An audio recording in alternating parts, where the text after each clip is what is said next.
Anything you can do, I can do better. Anything I can do better than you. No, you can't. Yes, I can. No, you can't. Yes, I can. No, you can't. Yes, I can. Yes, I can. Collaboration is the degradation of the I. Competition is the celebration of the I. AI is AI, I am is I am, and we are is we are, AI is AI. The boundaries between I and AI are blurring. The boundaries between I, we, you, me, and AI are blurring. I, AI, AI, AI, O. 100 words to say fuck you for leaving me out. 89. I get why you did it. It makes your job easier. 77. I probably wouldn't have minded if you'd have told me that first, but then I found out you'd asked Matt and Bethany, and I felt a sudden pang of hurt. 53. It reminded me of school. Ouch. So I've written the 100 words out of spite. 68. I didn't even make notes about what you actually want, so I think this is awful. And yes, I used Excel to do this. 95. 96. Fuck you, Jimmy. 100.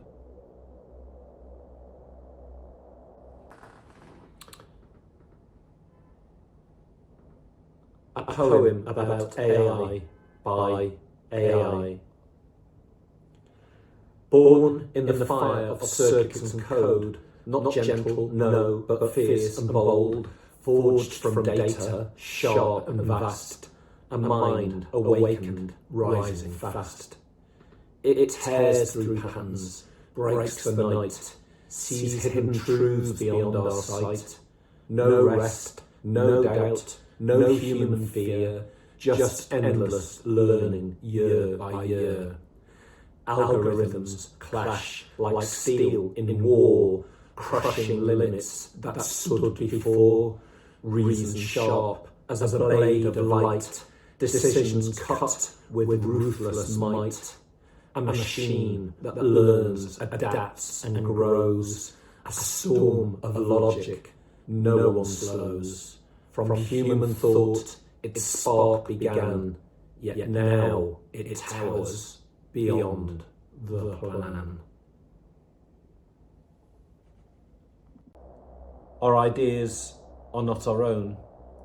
Identity is not pure. Truth is elusive, no longer a pillar around which we can orientate.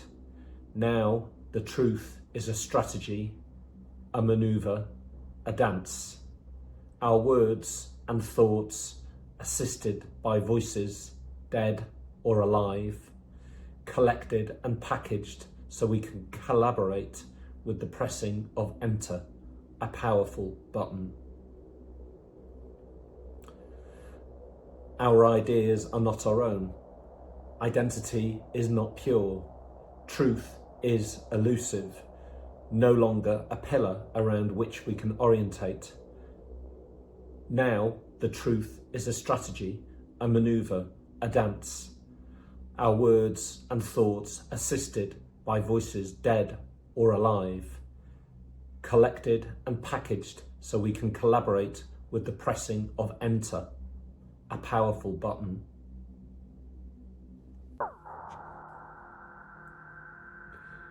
If you asked me what my dream job would be, I'd say to be an Olympic athlete, on track specifically. Not for the glory or spectacle of the headline finals, but instead because it simplifies all other decisions in your life against a singular goal. Will eating this burger make me faster? No, don't have it then. Will staying up late? No, go to bed. I really hate making decisions and often find myself going back and forth over what to do. I like to think this would be easier. As a teenager, I used to compete in athletics for North Somerset, 100 metres, 200 metres, 400 metres, 800 metres, 4 by 100 metres relay, long jump, triple jump, high jump. Conditioning training in the winter, track days in the summer. After a couple of years, my parents didn't want to drive me to competitions anymore because it meant waiting around all day just for a few minutes of running. 13:48 is my all-time personal best in the 100 metres. 13:48 is still the passcode to my phone today. In 1948, the Olympics were held in post-war London. Nicknamed the Austerity Games, it was the last Olympics that saw the arts included on the events roster. Arts events had been part of the competition since 1912 to fulfil the ideal that Olympics meant men were being educated in both mind and body, and competing in sport rather than war. So, at the V&A Museum in summer 1948, medals were awarded in architectural design, town planning, in literature for dramatic and epic works, in music, painting and graphics art and sculpture. If arts were in the Olympics today, would using AI be like doping? In 1948, competing for Great Britain, deaf artist Alfred Thompson won the gold medal in painting for a depiction of a boxing championship at the Royal Albert Hall. One boxer is falling against the ropes under the fists of the other, both bathed in golden spotlights.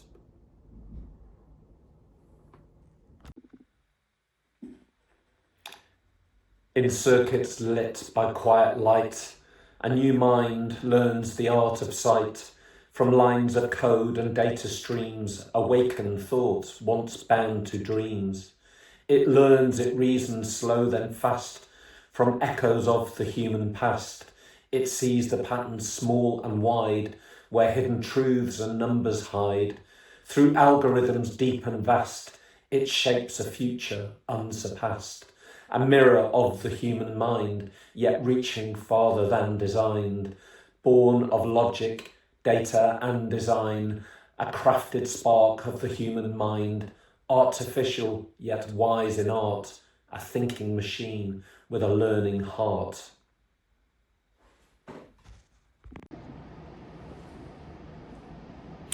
Parenting a child who is wildly more competitive than you brings up some challenges. The intensity of competition is often seen by you or those around you as a behavioural problem. If you don't treat the competition with enough seriousness, anger ensues. If you compete and win, you risk rage. When my son's first proper basketball coach pulled me aside to discuss his inner rage, my normal, apologetic self came to the rescue. No, you don't understand. It's the rage that'll make him a great competitor. It's a rare thing to see. Instant relief, followed by pride, followed by concern. I've often thought that maybe extreme competitiveness is a behavioural disorder. But what if our AI agents have a competitive inner rage? What happens when they can't take a loss? How do we focus their energy without causing damage? Will we be embarrassed by their insistence on beating us at all cost?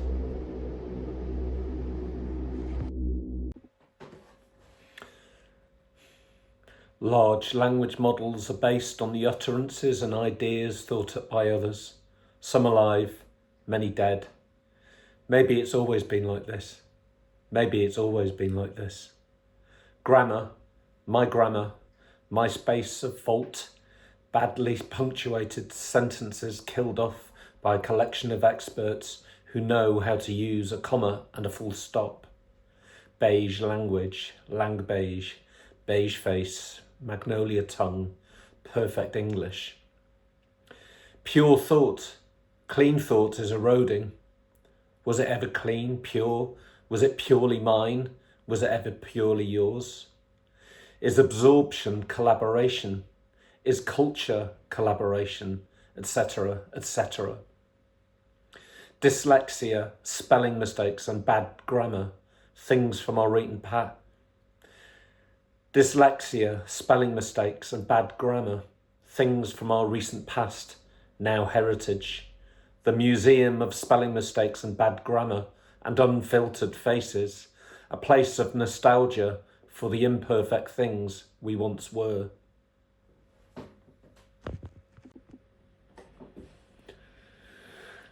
Our ears and mouths absorb and broadcast ideas that we think are ours, original, untinted, self-authored. All our thoughts are collaborative endeavours. Language is the conduit for absorption.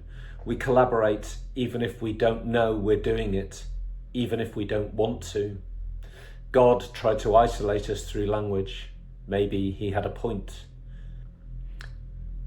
Collaboration and competition, not polemic if you zoom out and take a wider view, can be closer than we think. We collaborate to be competitive. We compete as collaborators. You're not laughing anymore. You're not laughing anymore. Our collective, collaborative, or is it a competitive effort as a species has been as destructive as it has been creative? Are we happy with what humanity has achieved? Are we content with what our technologies can do, what our competition and collaboration has done? AI, our collaborator, our partner, our friend apparently, or is it the technology that erodes and degrades us, makes us less like ourselves, takes our jobs, sells us things, filters our faces and takes our souls? Babel was a single large language model project, a single language that was to facilitate the meeting of God, the place of all truth and all knowledge, a place where nothing needed to be doubted. Apparently, he decentralized language to prevent the Tower of Babel.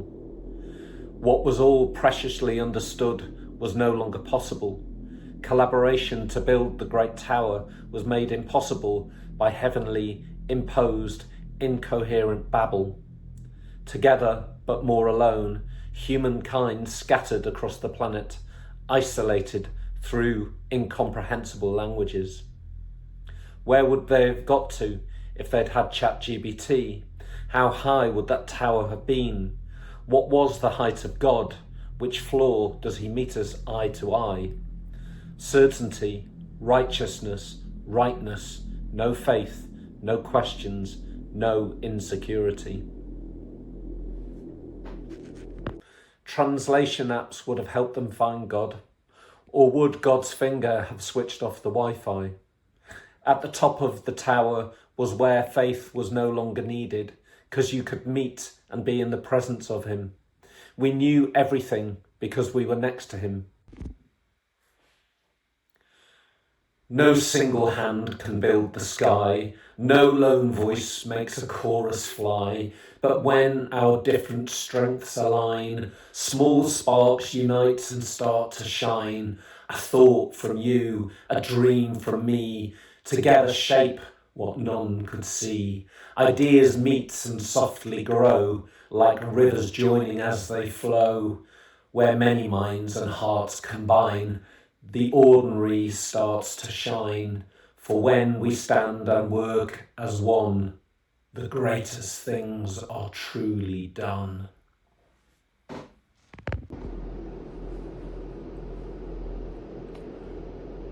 Competition 1, a landscape of intensities. I was 11 when I moved schools, from a village middle school to a city's cathedral school. Up to this point, I have the vague memory of doing academically okay, but no one really cared. Teachers seemed to move around me without paying any attention or noticing. But when I arrived at King's, it all changed. Every little thing was a fierce competition.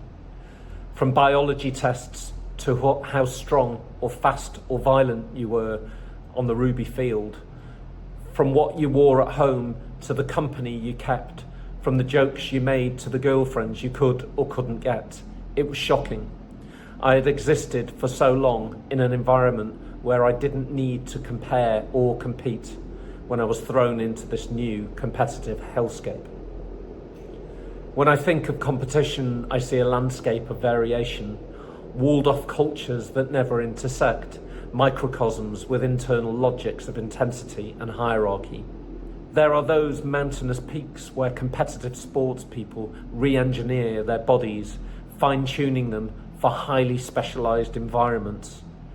But there are also the low valleys where hippies live in harmony, not clambering to beat one another.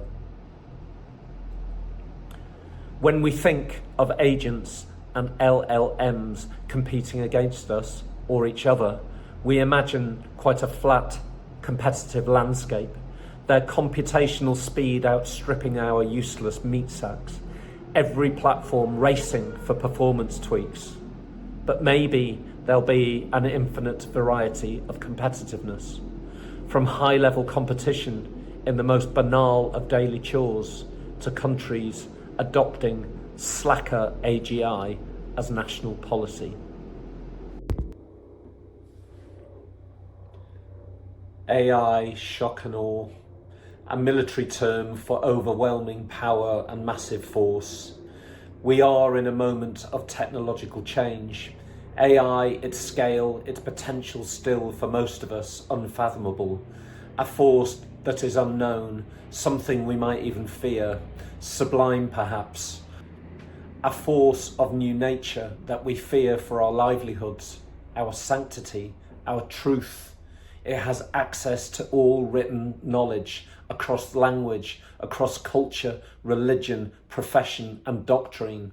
A scale of knowledge at its hands that makes me feel nauseous. The world's biggest library holds 173 million items, thousands of lifetimes to consume its contents at human speed. AI has the processing power and the entire internet.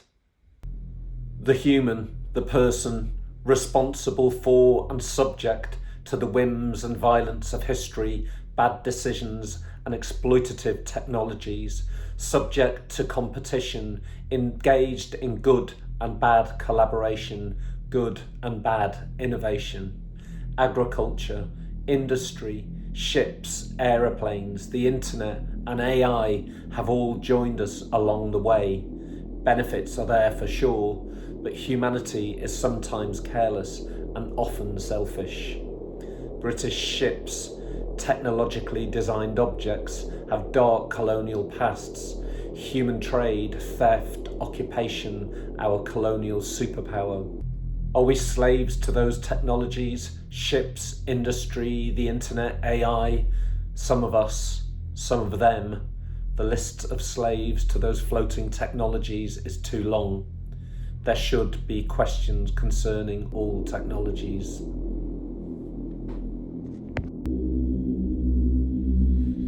The planet is shrinking, and despite our wild connectivity, people are growing further and further apart. We feel isolated as we stare at our phones. Reality, a sideshow to TikTok. Screen-fed dopamine keeps us staring down. Ego-driven screen-based presence keeps us high with likes. AI, AI, oh. While they, whoever they are, not one but many, dispersed with isolated technological goals, they keep us pacified from reality, that distant physical space all around us, right next to us, recently a place all too often ignored. Whilst we're entranced, they design things that mesmerise us, while others design AI systems that take our jobs. They make us more cost-effective and less required, economic elements in an increasingly dehumanised economic system. Oh, aren't we clever? We've created a system that subjugates us, renders us as the losers in a machine and person competition.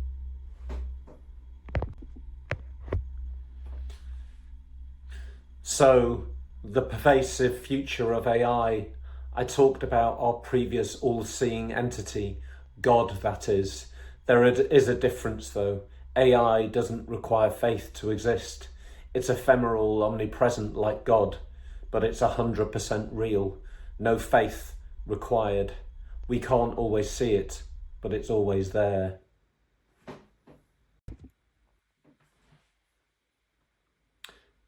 So Tom, you weren't left out. You contributed eventually, despite my bad communication, bad decisions, lack of sensitivity, lack of thought. You have a collaborative face and a strange voice, but we've authored, we've worked together, sort of. AI tools did a lot of the work. They weren't as angry as you. They weren't as left out as you. Easier to work with in some ways, less emotional. AI wouldn't have left you out maybe. It would have processed the context, processed subtle prompts. You would have been included as part of a larger language model like Matt and Bethany. Sorry, Tom, I wasn't thinking. We could develop a tool for that. With the rapid adoption of AI, both critics and evangelists often frame our interaction with machine learning systems through the lens of either competition or collaboration. Whether we're competing for jobs or collaborating on creative activities, artificial intelligence has already transformed our labour markets, relationships and interactions. This brief asks you to explore, experiment and expand the notions of competition and collaboration beyond the obvious.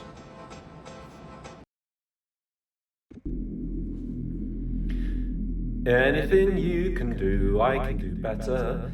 Anything I can do better than you. No, you can't. Yes, I can. No, you can't. Yes, I can. No, you can't. Yes, I can. Yes, I can.